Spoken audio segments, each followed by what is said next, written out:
FIR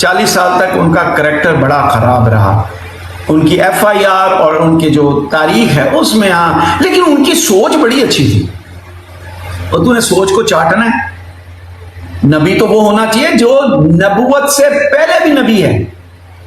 تو یہ جو تھی ان کی کہ یہ سوچ ان کی ایسی تھی. اچھا اس نے کیا کیا کہ 1800 تقریباً 55 یا 56 میں نا اس نے عربی گرامر سیکھی، اور عربی گرامر سیکھنے کے بعد اس نے کیا کیا کہ لوگوں مناظرے کرنے شروع کر دیے. اور مناظرے کن کے خلاف تھے؟ عیسائیوں کے خلاف اور ہندوؤں کے خلاف. اللہ معاف کرے. بعد میں وہ جو مناظرے تھے وہ گالیوں اور غلیظ الزامات پر کیے گئے. پھر انہوں نے بھی جوابی کارروائی کی جہاں پر یہ پھنس گیا. اس کے بعد اس نے کیا کیا کہ آپ کو یاد ہوگا 1857 کی جنگ آزادی، اس میں انگریزوں کو جو خطرہ تھا وہ یہی چیز کا خطرہ تھا کہ یار کسی طریقے سے یہ جو مسلمان ہیں نا یہ جہاد کے معاملے میں بڑے یار، ان کو بس یہ ہے کہ ہمیں شہادت مل جائے ہمارے لیے کافی ہے. تو اس بندے کو تیار کیا تھا، اور اس بندے نے آہستہ آہستہ آہستہ اپنی پوری پہنچ کر کے 1871 میں بھی اس نے جہاد کے بارے میں غلط بیانیاں کی، اور 1900 میں ایگزیکٹ 1900 میں اس نے کہا جہاد ختم، آج کے بعد جو جہاد کا نام لے گا وہ قتال ہوگا، یعنی وہ قتل ہوگا، جہاد ختم ہے. ٹھیک ہے. ہاں یہ ساری چیزیں روحانی خزائن میں موجود ہیں، میں نے کچھ پڑھی ہیں، حالانکہ میں جاتا نہیں ہوں لیکن میں نے جا کے پڑھی ہیں، تو مجھے اس وجہ سے اس فتنے کا پتہ چلا. اچھا اس فتنے نے سٹارٹ کہاں سے کیا اپنی نبوت کے بارے میں؟ سب سے پہلے اس نے سٹارٹ یہاں سے کیا کہ اس نے یہ کہا کہ دیکھو نبوت اور وحی یہ اللہ کی رحمت ہے تمام انسانوں کے لیے، یہ اللہ کی رحمت ہے. جب تک انسان ہے یہ رحمت یہ جو نبوت ہے اور وحی یہ تو آتی رہے گی. یہاں سے اس نے سٹارٹ کیا. اللہ بھلا کرے، اللہ بھلا کرے، اللہ رحمت نازل کرے ہمارے اس وقت کے عالم لوگوں کو. انہوں نے اس کو بلا کے پوچھا تھا اچھا تو یہ بات کر رہا ہے، اچھا چل ٹھیک ہے مجھے یہ بتا کہ جتنے بھی رسول آتے رہے ان کے اوپر جو جو کتابیں آتی رہی، کیا تم اس بات کو مانتا ہے کہ ان میں چینجز ہوئی؟ اس نے کہا ہاں چینجز ہوئی، تحریف ہوئی. اچھا کیا تو مانتا ہے کہ وہ جو کتابیں تھیں وہ مکمل نہیں تھی؟ ہاں میں مانتا ہوں. انہوں نے کہا اچھا اب قرآن کے بارے میں آ جا، کیا قرآن ایک مکمل کتاب ہے؟ اس نے کہا قرآن کے مطابق، یہ حدیثوں کو تو مانتے نہیں تھے نا، قرآن کے مطابق قرآن ایک مکمل کتاب ہے. اچھا اس میں تحریف ہوئی ہے؟ قرآن کے مطابق اس میں کوئی تحریف نہیں ہوئی ہے. انہوں نے کہا تو پھر مجھے بتا عقل کے اندھے کہ جب کوئی تحریف نہیں ہوئی ہے پوری چیز موجود ہے تو اب نبوت کا ذکر ہوگا کیا؟ یہی چیز تا قیامت تک چلے گی. یہاں آ کے یہ پھنس جاتا تھا کہ اب یہ کیا کرے. تو اس نے کیا کیا؟ پینترے بدلے. یہ ذرا ذہن میں رکھیے گا پینترے کیسے بدلے. اس نے سب سے پہلے تو یہ کہا کہ جی میں تو وہ نہیں ہوں، پہلے تو نبوت کا دعویٰ نہیں کیا تھا اس نے. سب سے پہلے تو اس نے کہا میں مجدد ہوں. مجدد ہونے کے بعد پھر اس نے کہا میں مسیح موعود ہوں. پھر اس نے کہا میں امام مہدی ہوں. یہ سٹیپ بائی سٹیپ اپنے اوپر یہ لانتیں اکٹھی کرتا چلا گیا، اور آخر میں اس نے آ کر نبوت کا دعویٰ کیا 1879 میں 40 سال کی عمر میں. اور یہ بندہ لانتی ایسا تھا یار. میں اسی وجہ سے آپ سب لوگوں کو ایک بات کہتا ہوں کہ اگر اللہ نے آپ کو مجھے سب کو علم دیا ہے نا یار، اللہ سے دعا کرتے رہو کہ اللہ ہمیں استقامت بخش.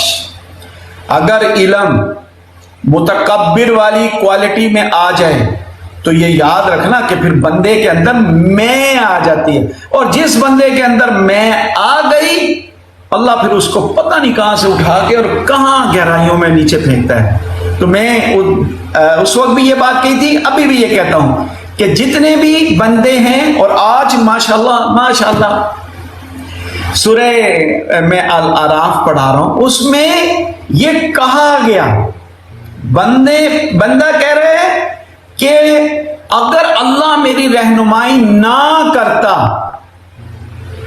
تو میں رہنمائی نہیں پا سکتا تھا۔ آج کل ہم سب لوگ اپنا کریڈٹ لے رہے ہوتے ہیں، جی میں نے تو یہ عہدہ لیا، میں نے بڑی محنت کی، میں نے یہ کیا، خواہ تو نے کی، اگر اللہ نہ چاہتا تو کچھ نہیں کر سکتا تھا۔ اور اچھا، اللہ جواب میں یہ بھی کہہ رہے ہیں کہ آج جو جنت تمہیں مل رہی ہے وہ تمہارے اعمالوں کی وجہ سے، یہ اللہ کہہ سکتا ہے، ہم نہیں کہہ سکتے، یہ ذرا دھیان رکھیے گا۔ آج جو بھی بندہ صاحب علم ہے، صاحب عقل ہے، جو بھی بندہ ہے، وہ اللہ تعالیٰ سے اپنے لیے اور جتنے بھی بندے ہمارے یہاں پہ بیٹھے ہوئے سب کے لیے دعا کرے، اللہ ہم سب کو استقامت دے، اللہ ہمیں ایسا نہ کرنا کہ ہم تجھے ہی بھول بیٹھے، آمین ثم آمین۔ اچھا، اس بندے نے یہ جو سلسلہ میں نے آپ کو بتایا، یہ تو اس نے شروع کیا، اس کے بعد اس نے یہ بھی میں نے آپ کو بتا دیا کہ اس نے پھر حضرت عیسیٰ علیہ السلام اور حضرت یہ جو اپنے عیسائی تھے اور ہندو تھے، ان کے بارے میں غلیظ مناظرے کیے، جن کے بعد پھر انہوں نے حملے کیے۔ بات وہیں آ جاتی ہے کہ آپ کسی کے جھوٹے دین کو برا مت کہو، کہیں ایسا نہ ہو کہ وہ آپ کے سچے دین کو برا کہہ دے۔ اس نے یہ بھی کہلوایا اور پھر ان کے جواب اس کے پاس نہیں تھے۔ اچھا، جب 1879 میں، یہ امپورٹنٹ ذرا سن لیجئے گا، 1879 میں جب اس نے کہا نا کہ میں نبی ہوں، اللہ نے مجھ پر وحی نازل کی ہے اور اللہ نے مجھے کہا ہے کہ تم ایک کتاب لکھو گے جس کا نام براہین احمدیہ ہوگا، جس کے 4 والیوم ہوں گے۔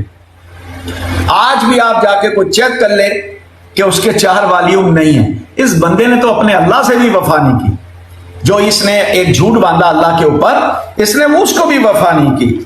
اس کے بعد اس نے پھر ایک اور دعویٰ کیا کہ جی مجھے جسمانی کمزوری ہو گئی ہے، اللہ نے مجھے ایک دوائی کا نام دیا تیاق احمدیہ۔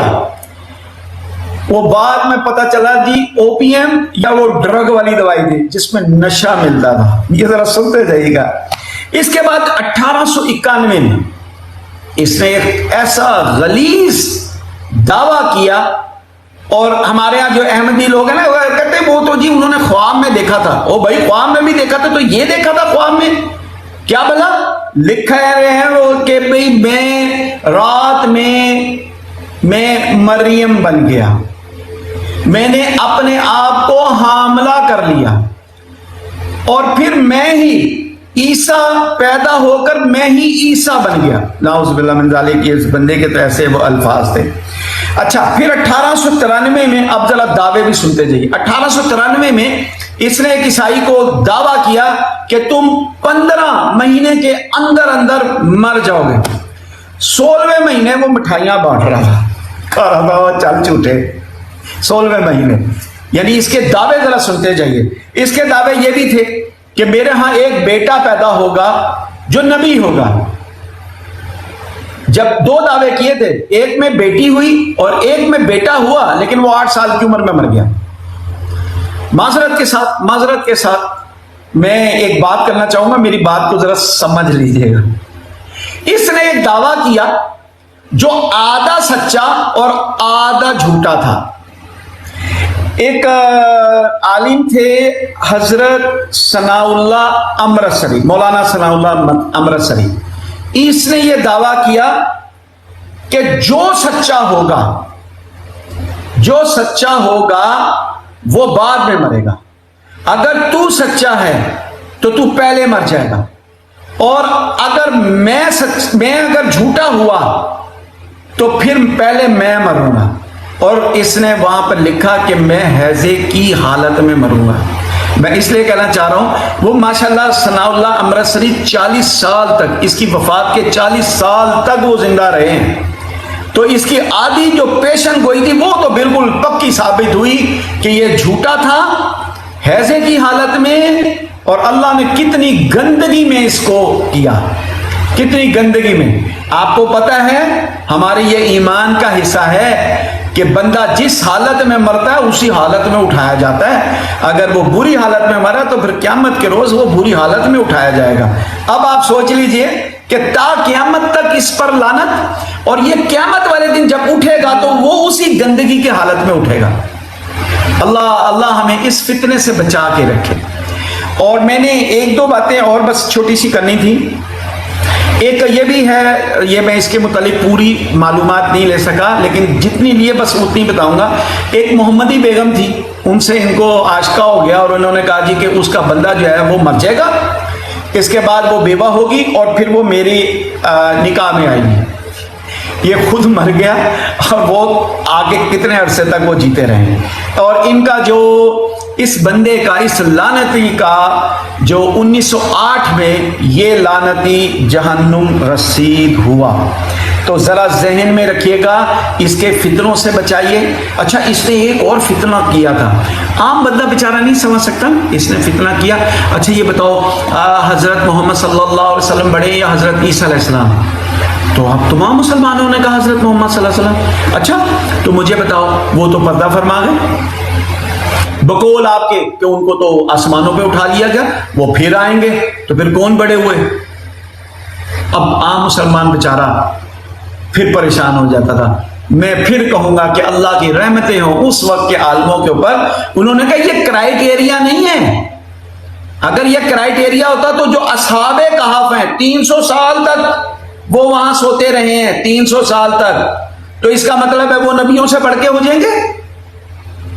حضرت عزیر علیہ السلام 100 سال تک, اگر آپ کو یاد ہو, حضرت عزیر علیہ السلام گدھا بھی ساتھ تھا, کھانا بھی ساتھ تھا, اور آپ کو 100 سال کے لیے اللہ نے سلا دیا صرف اس بات کے اوپر کہ بندہ مرنے کے بعد کیسے دوبارہ پیدا ہوگا. تو جب وہ اٹھے ہیں تو اللہ نے کہا ہاں بھائی کتنے سال سویا ہے؟ اس نے کہا سال, ابھی تو میں سویا ہوں. وہ دیکھے کھانا بھی گرم ہے, اور جب گدھے کی طرف دیکھا تو وہ پنجر ہو چکا ہوا ہے. یہ میرے اللہ کی شان ہے جس کو جتنی دیر تک رکھے, اور یہ میرے اللہ ہی کی شان ہے کہ کوئی بھی اس کے محبوب جیسا نہیں ہو سکتا. کہ اس نے اپنے محبوب کے لیے کیا کیا کیا.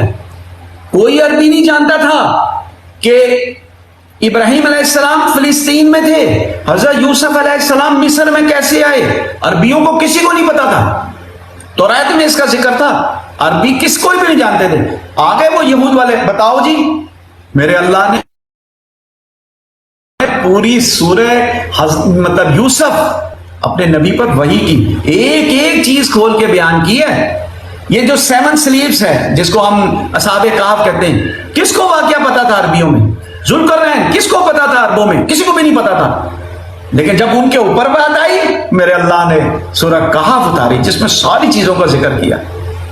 تو وہ محبوب جس کا کوئی دعوے دار کھڑا ہو جائے, الحمدللہ رب العالمین ثم الحمدللہ رب العالمین, وہ گندگی ہی میں مرے گا, اس کا انجام بھی گندگی, اور قیامت کے روز اس کا جو شروع ہے وہ بھی گندگی میں ہوگا. آمین ثم آمین. آخری بات بس, آپ کو پتا کہ ان کے اندر بھی, احمدیوں کے اندر بھی فرقے بنے, 8 فرقے بنے. نام اس لیے نہیں سارے گنواؤں گا, ٹائم بہت تھوڑا ہے. اور وہ سارے فرقے سرا پتہ ہے کس نظریاتی کوئی اختلاف نہیں تھا ان میں, سب میں دولت کا حصول اور اقتدار کی ہوس, یہ 2 چیزیں تھیں ان کے اندر. ہاں, دو ان میں جو 8 ہیں, ان میں 2 ایسے فرقے بنے جن کا جو بانی تھا نا, اس نے خود نبوت کا دعویٰ کر دیا, جی میں نبی ہوں جی. اب اس کو یہ جھٹلائیں تو کیسے جھٹلائیں, اس کو یہ کیسے جھٹلائیں, کیونکہ انہوں نے تو کہا نبوت کا سلسلہ جاری ہے, منو پھر روز نو بھی. وہ ان کو نہیں مانتے, جو وہ گروہ ہے, جو 2 گروہ ہیں ان میں سے, ان کو نہیں مانتے. اچھا, حضرت عیسیٰ علیہ السلام کا کنسیپٹ کیا کر دیا, نہیں وہ تو صلیب پہ وہی لٹکے تھے, بعد میں یہودیوں کے جانے کے بعد ان کو نیچے اتارا گیا, وہ بڑی زخمی حالت میں تھے, پھر ان کو پٹی مرم پٹی کی گئی, اور پھر اس کے بعد وہ فلسطین سے چھپتے چھپاتے ایک جگہ پہنچے جہاں کشمیر, اور وہاں ان کی قبر بھی ہے, وہاں ان کا مقبرہ بھی ہے. اللہ کی لعنت ہو ان کے اوپر. میں ایک دفعہ ان کی لائف پر گیا تھا, صرف ایک دفعہ, جس پر انہوں نے مجھے کہا تھا کہ آپ ہمارے بارے میں کیا کہتے ہیں. تو میں یہ کہہ کر ان کی لائف سے آیا تھا کہ میرا یہ ایمان ہے کہ اللہ کے رسول حضرت محمد صلی اللہ علیہ وآلہ وسلم اللہ کے آخری نبی ہیں. اس کے بعد جو بھی نبوت کا دعویٰ کرے گا, اللہ کی, اس کے فرشتوں کی, اور تمام مسلمین کی. اس پر اور اس کے ماننے والوں کی لعنت، آمین ثم آمین۔ بس تیار تو بہت کچھ کیا ہوا تھا لیکن یہاں ٹائم بھی بڑا تھوڑا رہ گیا، سوری جی، ٹائم اگر میں نے زیادہ لے لیا تو معذرت کے ساتھ جی۔ نوبی سلامت رہیں ماشاء اللہ، قبلہ اللہ تعالیٰ آپ کے علم عمل میں برکتیں عطا فرمائے ماشاء اللہ، بہت خوب۔ آمین آمین۔